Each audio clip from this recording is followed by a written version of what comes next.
So Phil and I have been performing together for a long time. I was in a competition in 2009, which focuses, it's a national music competition for Canada, and they really want you to perform and kind of unearth a lot of Canadian music. Because it's not really as well known as really famous composers like Bach or Beethoven, of course. But there's some really great stuff, and like a really prominent Torontonian, actually, Healy Willan.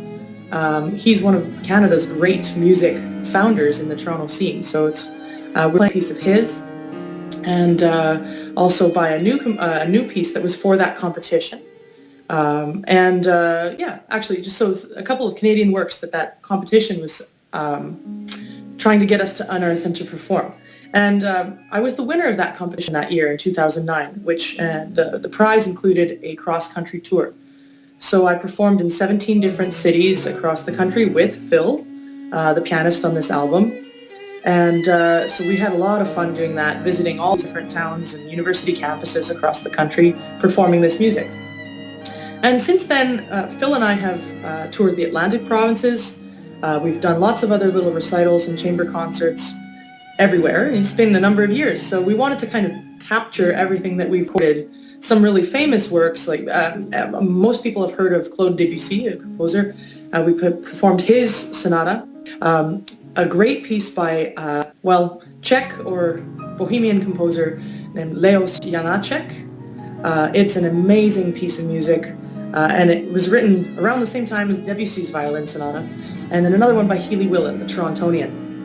And the three of them were written within each other, and all during World War I. And it was everybody's contribution to World War I. Janáček he said that he could hear the clashing of steel in his head, right there on ground zero, really.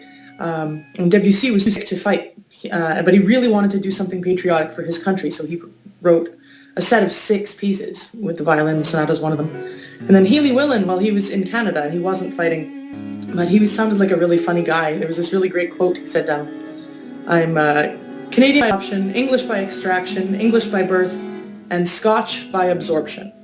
I think it's pretty clever. Sounds like a fun guy. The pieces are written as they're written, and to respect the composer's intentions, we play them note for note, yes. On a good day, we get notes. But what we do is we infuse our own interpretation. So as in, you and I could read the same sentence. If I wrote poetry, and I read it, and you read it, it's the same words. But the way that I say it is what adds the difference. So these pieces are ones that are dear to our hearts. We really wanted to put our spin on them, and that's what we've tried to do on this album. Phil and I recorded this in Montreal at Concordia University at Oscar Peterson's hall. So we recorded in December of 2014. It's actually a long process to get things out sometimes, So we recorded after I'd finished half season with the orchestra with my new job.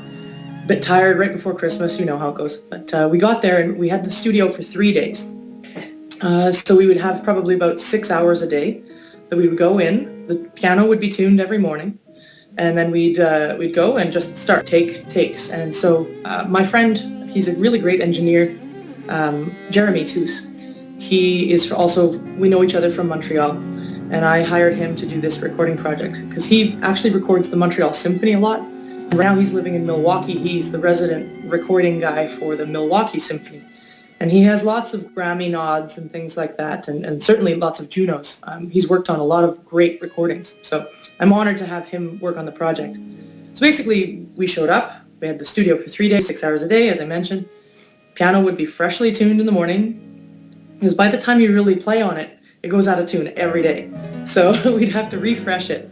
We'd tune up, so the first half hour was always getting the right sounds and making sure the sounds were the same as the day before, that nothing had changed, and that I was standing in the same spot. We'd tape on the ground to make sure, and we just play through each piece, every tune on the album, as many times as necessary. And so then, I'd keep my mental notes and Phil keep his mental notes. And then also, so it was Jeremy's job in the booth to watch the music go by and to, check marks wherever things were definitely covered, like lots of versions of everything. And if there was something that's, a tough passage that's hard to get entirely together or something like that, then he would say, X, we're going to need to revisit that. Make sure we do it a few times in isolation, make sure it's really good. But unlike studio recordings for bands, classical performers do things at the same time, live off the floor.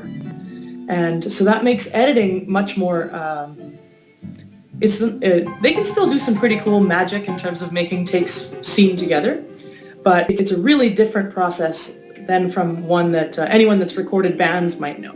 You don't do the drums first and then the bass and then this and then this is definitely violin and piano together, and then you take bigger chunks and put them together in a way that makes sense, that shares your artistry the way that you want it to. Recordings can be anything from completely live one take to absolute Frankensteins of 2,600 takes. The engineer tells me we were definitely on the closer to live side. I mean, I think in our case, do maybe 6 full runs of any particular movement or whatever. And then we would choose a favorite, and then we'd use that as the base to do everything. Now, again, unlike bands, a lot of bands, especially nowadays, use a click track, and they have there's a pulse that's going. We don't have that. So it's nice to, because classical music is looser in that way, that rhythm ebbs and flows a lot more. So because of that, it's nice and full take that's there. And then if there's a moment that was really special in another take, you can just take that and put it in where it needs to. And you can switch in and out. But it's nicer if you have, it feels more like one natural journey if you take it from one take. So I think that's the process that we used. It's super interesting. This is my first recording like this. As I've done 4 albums with Tutti Tam, and I've done lots of session work for other people's albums, and I've done some recording of a piece or two for classical things, like to send in an audition tape or something like that.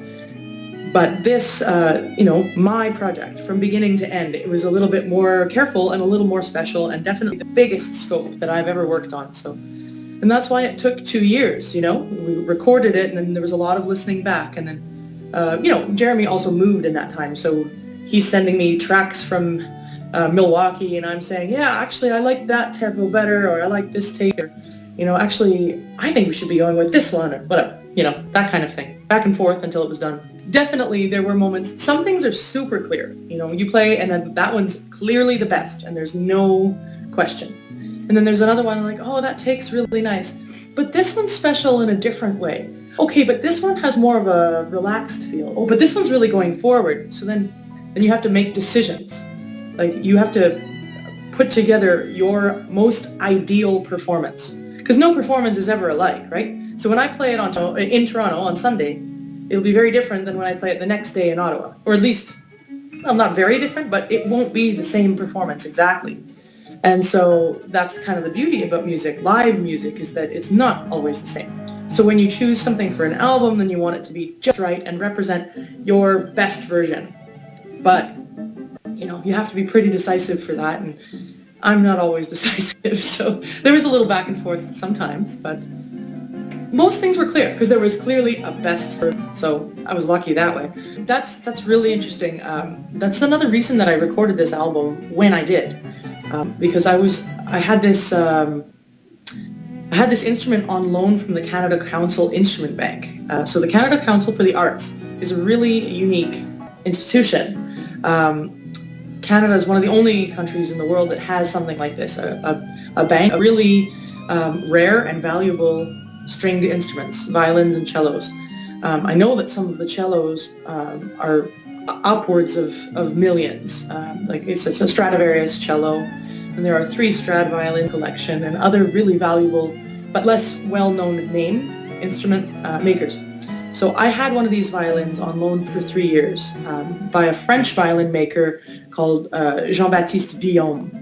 And this violin, I think it has a really rich, beautiful sound. It's kind of dark and brooding sounding, more like a viola than a violin in some ways, but it still has a lot of punch. And I really loved that violin. And I knew that while I have this special instrument that I probably can't afford in my lifetime, then I would like to do something special and capture it. So we recorded this album to kind of commemorate that as well, gather that, and And that's also why there's some French composers like Claude Debussy on the album, because it's, fellow countrymen to the violin. Kind of nice.